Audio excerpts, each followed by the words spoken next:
Gluten free, glutensiz qidalanma. Son illər bu sözü tez-tez eşidirik. Bəziləri üçün bu yalnız sağlam qidalanma, bəzi insanlar üçün isə məcburiyyətdir.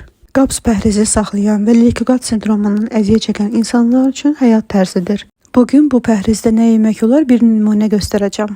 Faydalarını saymaqla bitməyən qırmızı kinoadan istifadə edəcəm. Yuyuram və üzərində qeyd edildiyi kimi 10-12 dəqiqə qaynar suda qaynadıram. Kəfini yığıb süzürəm. Servis etmək üçün düyü kağızını soyuq sıxım zeytun yağında qızardıram.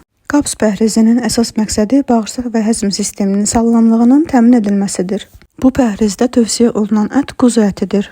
Əvvəlcədən qaynadılmış sümüklü quzu ətini zeytun yağında çox az qızardıram.